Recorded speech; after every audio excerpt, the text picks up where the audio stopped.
जिस तरह आज से हजारों साल पहले डायनासोर का खात्मा हुआ था, कहा जाता है कि एक दिन इंसानियत का भी उसी तरह से खात्मा हो जाएगा। यह कहानी भी उसी सब्जेक्ट पर बेस्ड है। Bollywood cinematic movies presenting deep impact. कहानी की शुरुआत में हमें टीनेजर लियो और सारा को दिखाया जाता है, जो टेलीस्कोप से अंतरिक्ष की ओर देख रहे होते हैं। ये दोनों एक दूसरे से प्यार करते हैं, साथ ही ये शौकीन एस्ट्रोनॉमर्स हैं। एस्ट्रोनॉमर्स उन्हें कहा जाता है जो धरती के बाहर होने वाली गतिविधियों का हमेशा ध्यान रखते हैं। तभी इन्हें तारों के बीच में एक चमकता हुआ अलग सा तारा दिखता है, जो इन्होंने पहले कभी नहीं देखा होता। शुरू में इन्हें लगता है कि ये सैटेलाइट है, पर यहाँ पर जो इनके सर होते हैं वो कहते हैं कि इसकी फोटो खींचकर डॉक्टर मार्कस को भेज दो। डॉक्टर मार्कस को अगले दिन ये फोटोज मिलते हैं और इन्हें देखकर ये चौंक जाते हैं, क्योंकि ये एक बहुत बड़ा कॉमेट होता है जो बहुत तेजी से धरती की तरफ आ रहा होता है, पर अभी भी वो धरती से लाखों किलोमीटर्स की दूरी पर होता है। इसलिए धरती तक पहुंचने में इसे काफी महीने लगेंगे। डॉक्टर मार्कस वुल्फ इस पूरी इन्फॉर्मेशन को एक डिस्क के अंदर सेव करते हैं और उसके बाहर अपना सरनेम वुल्फ और साथ ही साथ लियो का सरनेम बिडरमैन भी लिखते हैं, क्योंकि लियो ने उन तक ये इन्फॉर्मेशन पहुंचाई थी। वो इसे अथॉरिटी तक पहुंचाना चाहते हैं, इसलिए वो अपनी गाड़ी लेकर निकल जाते हैं। पर इससे पहले वो अथॉरिटी तक इस इन्फॉर्मेशन को पहुंचाते उनकी गाड़ी का एक्सीडेंट हो जाता है, जिसमें उनकी मृत्यु हो जाती है। धीरे धीरे वक्त बीतता है और कई साल बीत जाते हैं। एक साल बाद हमें दिखाया जाता है कि यूएस के सेक्रेटरी ऑफ ट्रेजेडी, जिनका नाम एलन है, उन्होंने अपना इस्तीफा दे दिया है और इस्तीफे की वजह यह बताई जाती है कि उनकी पत्नी एली की तबीयत खराब है। पर एक रिपोर्टर जिसका नाम जेनी है, उसे शक होता है कि इसके पीछे कुछ और कहानी है। वो एलन से मिलने जाती है। वो उनके घर के बाहर देखती है, जहाँ पर खाने पीने और सर्वाइवल की बहुत सारी चीज़ें होती हैं। ऐसा लगता है एलन कहीं जाने की तैयारी कर रहा है।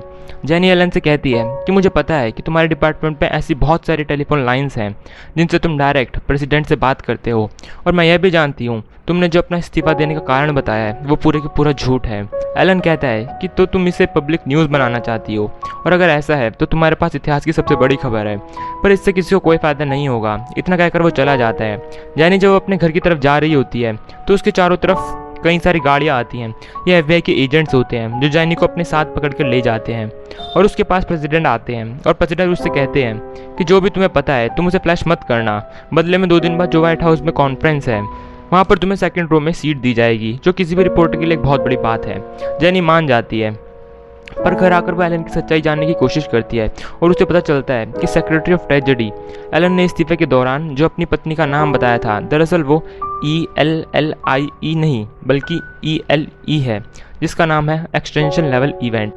ये वो इवेंट था जिससे धरती पर पूरी तरह से डायनासोर का खात्मा हो गया था, और अब शायद एक बार फिर से ऐसा ही कुछ होने वाला है। 2 दिन बाद जेनी व्हाइट हाउस में प्रेसिडेंट की प्रेस कॉन्फ्रेंस में जाती है, जहाँ पर प्रेसिडेंट बताते हैं कि हमारी धरती पर अक्सर मेटेओर और रॉक्स गिरते हैं जिनका साइज एक कार के बराबर या फिर हमारे हाथ के बराबर होता है। पर जो कॉमेट अब धरती की तरफ आ रहा है वो माउंट एवरेस्ट से भी बड़ा है। इसका वजन है 500 मिलियन टन्स, और अगर ये धरती से टकरा गया तो धरती पूरी तरह से खत्म हो जाएगी। पिछले 10 महीने से रशिया और अमेरिका इस दुनिया का सबसे बड़ा स्पेस स्टेशन बना रहे हैं, जो कि अंतरिक्ष में बन रहा है। 2 महीने बाद धरती से उस स्पेस स्टेशन पर एक टीम जाएगी जो उस कॉमेट को धरती पर आने से रोकने की कोशिश करेगी। प्रेसिडेंट यहाँ पर डॉक्टर मार्कस वुल्फ और साथ लियो बिडरमैन का नाम भी लेते हैं। वो कहते हैं कि सबसे पहले इन दोनों ने ही इस कॉमेट को देखा था, पर एक कार एक्सीडेंट में इन दोनों की मृत्यु हो गई। हालांकि लियो बिडरमैन अभी भी जिंदा है, जिसके बारे में किसी को कुछ भी नहीं पता। दरअसल उस कार एक्सीडेंट में डॉक्टर मार्कस की गाड़ी जिस दूसरी गाड़ी से टकराई थी उसकी ड्राइवर की मृत्यु हो गई थी, तो गवर्नमेंट को ऐसा लगा कि ये लियो बिडरमैन है। पर गवर्नमेंट को वो डिस्क मिल गई थी, जिसकी वजह से उन्हें पता चल सका कि एक बहुत बड़ा कॉमेट धरती की तरफ आ रहा है। पर वो इतनी जल्दी धरती से नहीं टकराएगा, क्योंकि वो पृथ्वी की तरह सूरज के चक्कर काट रहा है। पर बहुत जल्द एक वक्त ऐसा आएगा जब वो उस एंगल पर आ जाएगा जिस एंगल पर पृथ्वी है, और तब वो पृथ्वी से टकरा जाएगा, जिससे पूरी मानव जाति का हमेशा के लिए खात्मा हो जाएगा। लियो बिडरमैन को नहीं पता होता कि ये वही कॉमेट है जिसे उसने आज से 1 साल पहले देखा था, पर अब वो जान चुका है। उसके घर के बाहर उसके पड़ोसी भी इकट्ठा हो जाते हैं। लियो बिडरमैन अब फेमस हो चुका है, पर वो इसका पूरा श्रेय डॉक्टर मार्कस को देता है। वो कहता है कि मैंने इसे सबसे पहले देखा ज़रूर था, पर इसकी खोज डॉक्टर मार्कस ने की थी। वहीं अब यह दिखाया जाता है कि एस्ट्रोनॉट्स की एक टीम कॉमेट के सरफेस तक पहुंच जाती है। वहाँ पर ये ड्रिलिंग करना शुरू कर देते हैं, क्योंकि ये 100 मीटर ड्रिलिंग करके उसके अंदर एक न्यूक्लियर बॉम्ब को फिट करना चाहते हैं, ताकि ब्लास्ट करके इस कॉमेट की दिशा को बदला जा सके, ताकि ये पृथ्वी से ना टकराए। अब जब ये ड्रिलिंग कर रहे होते हैं तो इनकी ड्रिलिंग मशीन फंस जाती है और इन्हें जल्द से जल्द वापस आना होगा, क्योंकि जिस तरह से धरती पर दिन और रात होता है उसी तरह से एक हिस्सा कॉमेट का सूरज की तरफ और दूसरा हिस्सा उसके विपरीत होता है। पर जब वो हिस्सा जिस हिस्से में अभी सारे एस्ट्रोनॉट्स हैं सूरज की तरफ आएगा तो यहाँ का टेम्परेचर 350 डिग्री से भी ऊपर चला जाएगा और कॉमेट की सतह पर जो गैसों का भंडार है वो अपने आप ही फूटना शुरू हो जाएगा और इन सब की मृत्यु हो जाएगी। ये किसी तरह से बॉम्ब को वहाँ पर प्लांट कर देते हैं, पर अब कॉमेट सूरज की दिशा में आ चुका है जिससे यहाँ पर बहुत ज़्यादा गर्मी बढ़ जाती है और गैसों के भंडार फटना शुरू हो जाते हैं। इन्हीं में से एक एस्ट्रोनॉट का चेहरा सूरज की तरफ हो जाता है जिससे उसकी आंखें हमेशा के लिए खराब हो जाती हैं क्योंकि यहाँ पर गर्मी और रोशनी बहुत ज़्यादा है। अभी सबके सब अपनी फ्लाइंग ऑब्जेक्ट तक पहुँचने की कोशिश करते हैं, पर तभी एक एस्ट्रोनॉट का पैर के नीचे एक माइन फट जाती है जिससे वो अंतरिक्ष में कहीं खो जाता है। उसे लेने नहीं जाया जा सकता है क्योंकि इनके फ्लाइंग ऑब्जेक्ट में इतना ज़्यादा फ्यूल नहीं है कि ये कहीं भी जा सके। अब ये सबके सब अपने फ्लाइंग ऑब्जेक्ट में आकर यहाँ से निकल जाते हैं और जब कॉमेट से बहुत दूर चले जाते हैं तो एक ब्लास्ट करते हैं जिससे इनका फ्लाइंग ऑब्जेक्ट पूरी तरह से हिल जाता है और थोड़ा सा डैमेज भी हो जाता है, पर इनका पूरा मिशन पूरी तरह से फेल हो जाता है क्योंकि ब्लास्ट के बाद कॉमेट अब 2 हिस्सों में बढ़ चुका है और अब ये दोनों हिस्से पृथ्वी की तरफ आ रहे हैं। एक हिस्सा बहुत बड़ा होता है और दूसरा हिस्सा उससे छोटा। अमेरिका के राष्ट्रपति को जब ये पता चलता है तो उन्हें बहुत दुख होता है और वो मीडिया के सामने सबको संबोधित करते हैं। वो कहते हैं कि दोनों टुकड़े अब अर्थ की तरफ आ रहे हैं, छोटा टुकड़ा समुद्र में गिरेगा, उस सेकंड से जो लहरें पैदा होंगी वो बहुत ऊंची होंगी, ये एक सुनामी होगी, पानी की स्पीड इतनी होगी कि 1 घंटे में वो 1100 माइल्स दूर तक पहुँच जाएंगी। पर इस खतरे से हम 10 लाख लोगों को बचा सकते हैं। जब से कॉमेट डिस्कवर हुआ है तब से हम इसकी तैयारी कर रहे हैं।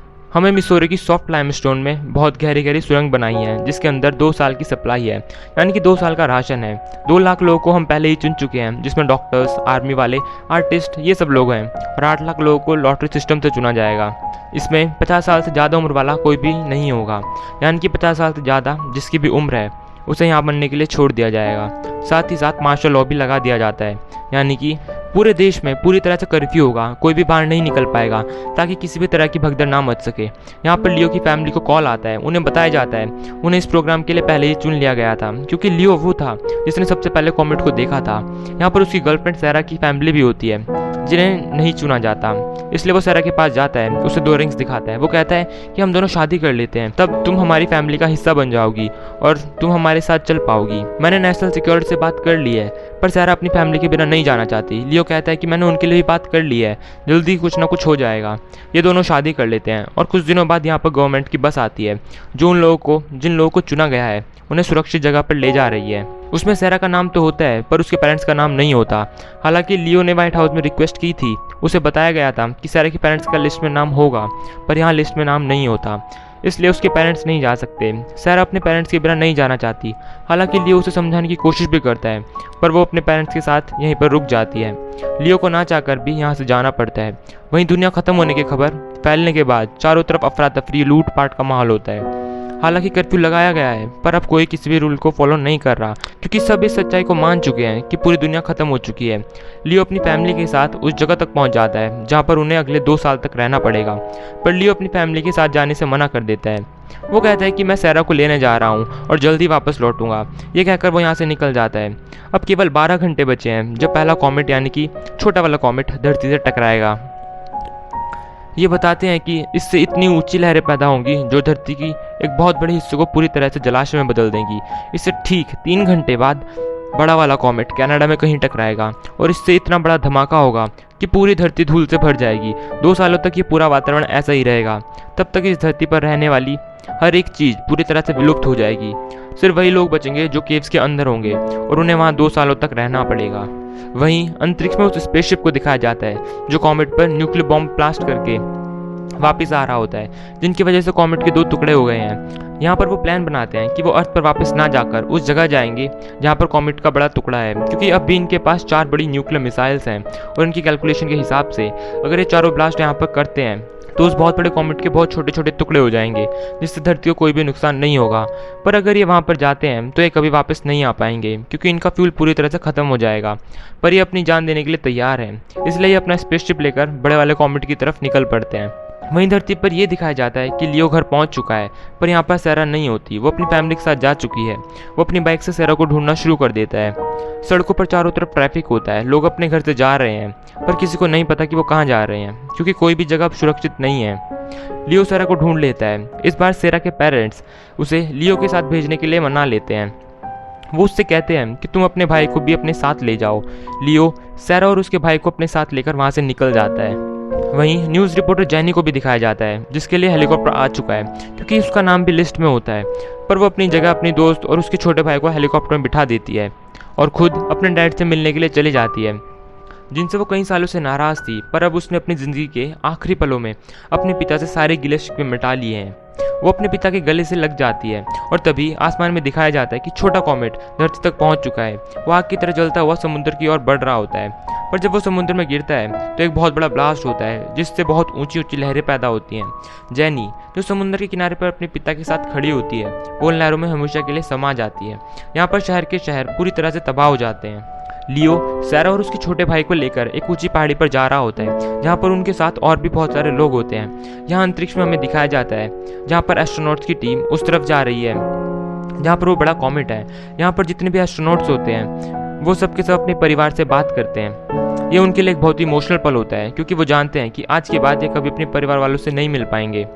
कुछ ही सेकंड्स के बाद उनका स्पेसशिप, जिसके अंदर 4 न्यूक्लियर मिसाइल्स हैं, उस बड़े कॉमेट से टकराते हैं और इस टकराव से एक बहुत बड़ा ब्लास्ट होता है और इस कॉमेट के बहुत सारे टुकड़े हो जाते हैं, जो धरती की कक्षा में आने के बाद जलना शुरू हो जाते हैं। यानी कि उनसे धरती को कोई भी नुकसान नहीं होगा।